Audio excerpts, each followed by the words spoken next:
नमस्ते everyone, Monika astrology में आपका बहुत बहुत स्वागत है। आज हम बात करने जा रहे हैं वृश्चिक लग्न की और सितंबर महीने के राशिफल की। सबसे पहले शुरुआत करेंगे ग्रह गोचर के साथ। सूर्य 17 सितंबर को कन्या राशि में प्रवेश करेंगे।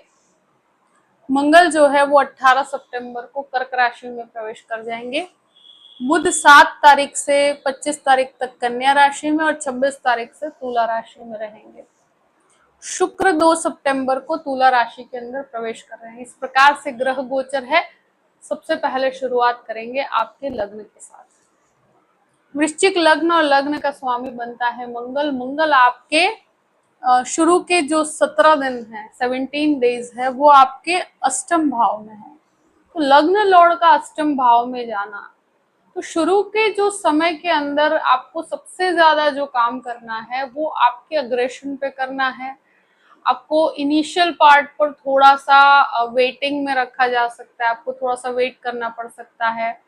कोई भी जल्दबाजी मत कीजिएगा, उतावलापन मत दिखाइएगा, क्योंकि डिसीजंस लेने में यहाँ उतावलापन नहीं करना चाहिए। आप अपने काम पे, अपने रिसर्च पे, अपने जो आप कर रहे हैं, भले मेडिसिन में है, आईटी में, ये समय में आपको थोड़ा सा सेल्फ वर्क करना होगा, थोड़ा सा संयम रखना होगा। यहाँ कहीं पर भी अग्रेशन आप पर हावी नहीं होना चाहिए। जैसे ही 18 तारीख आती है, देखिए मंगल तो नीच के हो रहे हैं, बट वो नवम भाव है, भाग्य स्थान है और गुरु वहां पर स्थित है। यहाँ आपको कोई ना कोई अच्छा गाइडेंस प्राप्त होगा। 18 तारीख के बाद भले आपके कोई गुरुजन हो या कोई आपके एल्डर्स हो या आपके फील्ड में भी कोई हेल्प करने वाला व्यक्ति आपको मिले जो आपको सही सलाह दे सके, सही मार्गदर्शन दे सके। तो थोड़ा सा खुद से डिसीजंस लेने में जल्दबाजी मत कीजिएगा। अपने काम पर ध्यान दीजिएगा।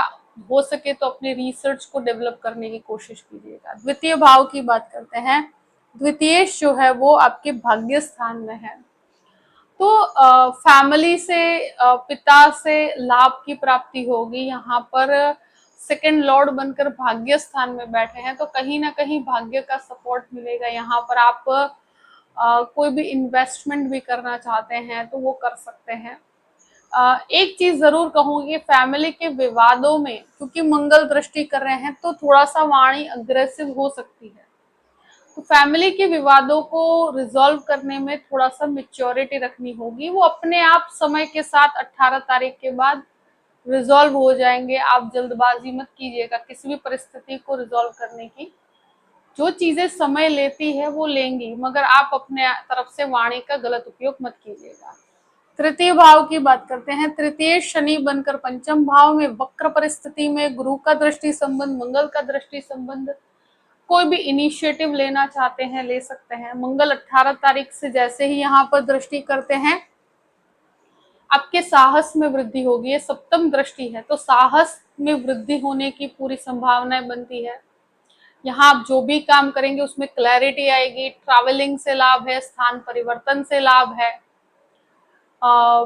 यहाँ एक चीज जरूर मैं कहूंगी कि जो भी ऑनलाइन से रिलेटेड काम करते हैं उसमें भी एक बहुत आपको सफलता मिलने के योग बनते हैं। चतुर्थ भाव की बात करते हैं। चतुर्थेश आपके पंचम भाव में, चतुर्थ भाव में राहु है। यहाँ पर मंगल का दृष्टि संबंध भी रहेगा 18 तारीख से। प्रॉपर्टी संबंधित कंस्ट्रक्शन और प्रॉपर्टी के कार्य में आपको सफलता मिलेगी, मगर किसी के ऊपर विश्वास आप नहीं कर सकते। आप डॉक्यूमेंटेशन कहो या प्रॉपर्टी का कोई झगड़ा विवाद चल रहा है तो किसी के ऊपर पूर्ण विश्वास नहीं करना चाहिए। यहाँ पर क्योंकि आप किसी के ऊपर भरोसा करके चलते हैं तो किसी बड़े व्यक्ति को साथ में रखिएगा तो आपको ज्यादा अच्छी सफलता मिलेगी। मगर प्रॉपर्टी कंस्ट्रक्शन, प्रॉपर्टी रिनोवेशन के पीछे खर्च हो सकता है। यहाँ क्लैरिटी के साथ आगे बढ़ना चाहिए। कंस्ट्रक्शन में कुछ डिलेज भी हो सकते हैं, मगर आपका कार्य यहाँ पर डिलेज के साथ बनेगा। अब बात करते हैं आपके पंचम भाव की। तो पंचम भाव में शनि वक्र अवस्था में है, गुरु का दृष्टि संबंध यहाँ पर है। एजुकेशन के लिए एक समय बहुत अच्छा है। स्पेशली मैं कहूंगी कि जैसे 18 तारीख आती है तो लग्न लॉर्ड और आपके पंचम भाव के स्वामी यहाँ पर आपके भाग्य स्थान में आएंगे। ये समय आपके लिए 18 के बाद स्टूडेंट्स के लिए बहुत अच्छा समय है। साथ में मैं कहूंगी कि एक प्रोग्रेसिव समय शुरू होगा, रुके हुए काम आपके बनना शुरू होंगे। स्टूडेंट्स के लिए एक अच्छा रिजल्ट, अच्छा स्थान परिवर्तन उनको मिलेगा और एक एप्रिसिएशन मिलेगा, आपको मेहनत का फल मिलेगा। यहाँ पर शेयर मार्केट से संबंधित लाभ भी यहाँ पर बहुत अच्छे रहेंगे आपके लिए। लंबे इन्वेस्टमेंट, आपके लंबे समय के लिए किए गए इन्वेस्टमेंट आपको फायदा देकर जाएंगे।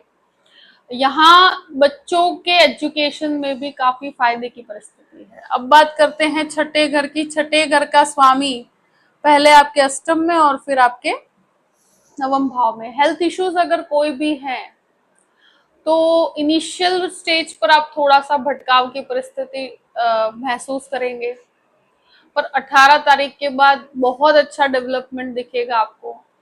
गुरु के साथ होने की वजह से सही सलाह प्राप्त होगी, मगर हेल्थ इश्यूज यहाँ पर परेशानी का कारण बन सकते हैं। और यहाँ जो हेल्थ इश्यूज हैं कुछ ऐसे भी होंगे कि जिसमें आपको 2-3 जगह चेक करवाना पड़ सकता है, मगर आई थिंक रिजल्ट्स आपको मिलना शुरू हो जाएंगे 18 तारीख के बाद। नीचस्थ मंगल है, मैं मानती हूँ कि नीचस्थ होने पर बहुत ज्यादा पॉजिटिव रिजल्ट्स नहीं मिलते हैं, मगर ये गुरु उच्च के साथ में है और भाग्य स्थान में है, तो कहीं ना कहीं रिजल्ट्स पॉजिटिव मिलेंगे और सही गाइडेंस मिलेगा आपको। आप कहाँ गलती कर रहे हैं वो आपको पता चलेगा। तो हेल्थ इश्यूज में आपको एडवाइस 2 से 3 जगह से लेनी है। जिनके भी स्पेशली कहा जाए ब्लड प्रेशर से संबंधित समस्या है, यूरिन संबंधित समस्याएं हैं, या कोई हार्मोनल प्रॉब्लम्स है, तो उनको अपने स्वास्थ्य का ध्यान रखना होगा। लोन की बात की जाए तो लोन ले सकते हैं, बड़ी इजीली मिल जाएगा आपको, और 18 तारीख के बाद लीजिए तो बेहतर है। और अगर लेते भी हैं तो कैलकुलेटिव अप्रोच के साथ लीजिएगा, बहुत बड़े लोन नहीं लेने हैं। अब बात करते हैं आपके 7th हाउस की। देखिए सप्तमेश 12वें घर में है, तो विदेश संबंधित बिजनेस में काफी अच्छे लाभ मिलेंगे।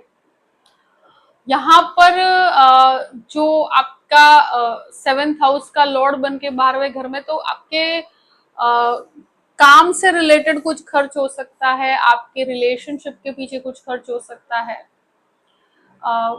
यहाँ पर एक जरूर कहूंगी कि आप अपने लाइफ पार्टनर के लिए कुछ खर्च करेंगे, और ये खर्च थोड़ा सा लग्जरी ओरिएंटेड भी हो सकता है। तो इस तरह की प्रक्रिया है। पति पत्नी कहीं घूमने जाना चाहते हैं, इस तरह के समय के अंदर आप बिताएंगे, तो आपके कुछ ऐसे रिलेशनशिप ओरिएंटेड खर्चे भी रहेंगे जिसमें कुछ समय आप अपना स्पेंड करना चाहेंगे अपने रिलेशनशिप के पीछे, और उसको मटेरियलाइज करने की कोशिश करेंगे मैरिज में। तो उस प्रक्रिया की तरफ आप आगे बढ़ सकते हैं। अष्टम भाव की बात करते हैं, तो अष्टमेश जो है बुध बनकर आपके दशम, 11वें और फिर 12वें स्थान में, तो ज्यादा समय ये आपके 11th हाउस में रहेगा, और यहाँ मंगल है। तो देखिए एक चीज मैं डेफिनेटली कहना चाहती हूँ कि ये जो इनिशियल 17 दिन है, 17 डेज है, इसमें आपको मेहनत पड़ेगी, इसमें आपको उतावलापन नहीं करना है। धैर्य रखिएगा, अपने काम में क्या कमी है, क्या गलती है, उस पर रिसर्च कीजिएगा, कहाँ कहाँ आपको मेहनत की जरूरत है, उस चीज पे ध्यान दीजिएगा। अपना गुस्सा अपने घर वालों पे नहीं निकालना है, इस चीज का खास ध्यान रखना है। नवम भाव की बात करते हैं। देखिए नवम भाव में गुरु और मंगल का ये जो योग है, पिता से बहुत लाभ है, पिता के बिजनेस से लाभ रहेगा। यहाँ भाग्य का पूर्ण सपोर्ट भी रहेगा, और एजुकेशन सेक्टर में जो लोग जुड़े हुए हैं उनको लाभ है, मेडिकल में है उनको लाभ है, पैसों से आपको काफी अच्छे लाभ है। अगर विदेश जाकर हायर एजुकेशन के लिए आगे बढ़ना चाहते हो, विदेश के कार्यों के लिए महीना आपके लिए गजब का बना हुआ है। जो लॉ के प्रोफेशन में है और कोई जज का एग्जाम दे रहे हैं, तो 18 तारीख के बाद वो आपका क्लैरिटी हो जाएगी। कोई भी हायर एजुकेशन का एग्जाम है इस महीने और 18th के बाद है, उसमें आपको पूर्ण रूप से सफलता है, या तो कोई रिजल्ट है आपका बहुत बढ़िया रिजल्ट रहेगा, आपका बहुत मान सम्मान बढ़ेगा। अब बात करते हैं आपके दशम भाव की। देखिए दशम भाव में स्वगृही सूर्य बैठे हैं, केतु के साथ है। यहाँ पर कार्य क्षेत्र से संबंधित आप सेल्फ वर्क भी करेंगे। और यहाँ पर स्वगृही है, सूर्य केतु के साथ है, तो आपको लगेगा कि आप ये काम छोड़कर कुछ और करें, या एक्सपेक्टेशंस है उस हिसाब से थोड़ा सा संघर्ष रहेगा आपके मन में। तो दशमेश जो है वो जब 11वें स्थान में जाएंगे 17 के बाद, तो जो रुके हुए लाभ हैं, जो फाइनेंशियल गेन है, वो आप देख पाएंगे। इस समय में जो भी मार्केटिंग के अंदर हैं, जो फाइनेंस सेक्टर में है, बहुत अच्छा परफॉर्म कर पाएंगे। कार्य क्षेत्र से संबंधित आप काम बहुत अच्छा कर पाएंगे। तो यहाँ पर एक चीज है कि चीजों को बदलना नहीं है, जो काम आप कर रहे हैं उसी को पकड़ के रखिएगा तो बेहतर रहेगा। 11th हाउस की बात करते हैं। देखिए 11th हाउस में बुध स्वगृही, सूर्य आएंगे 17 के बाद, तो यहाँ पर आई थिंक फाइनेंशियल लाभ आपके बहुत अच्छे रहेंगे, कॉन्टैक्ट्स बहुत अच्छे रहेंगे, मार्केटिंग बहुत अच्छा कर पाएंगे आप। यहाँ पर आपके पब्लिक रिलेशन से आपको काफी लाभ होगा। तो ये समय में करियर ओरिएंटेड फाइनेंशियल गेन, आपको कोई भी प्रमोशन अगर वेटिंग में है 17 के बाद, वो भी आपको मिलेगा।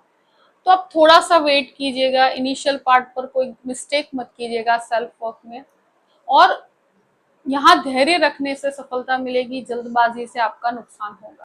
अब बात करते हैं 12वें घर की। देखिए 12वें घर में शुक्र स्वगृही परिस्थिति में है, तो ऐसी परिस्थिति में मैं एक ही चीज कह सकती हूँ कि विदेश संबंधित कामों में पूर्ण रूप से सफलता मिलेगी।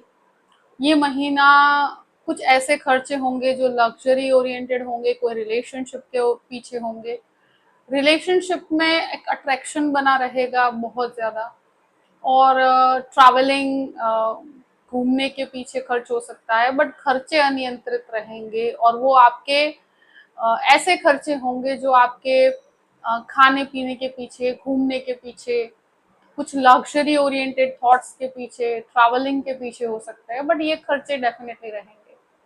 अगर विदेश के कार्यों की बात करें तो इस महीने बहुत अच्छी सफलता है।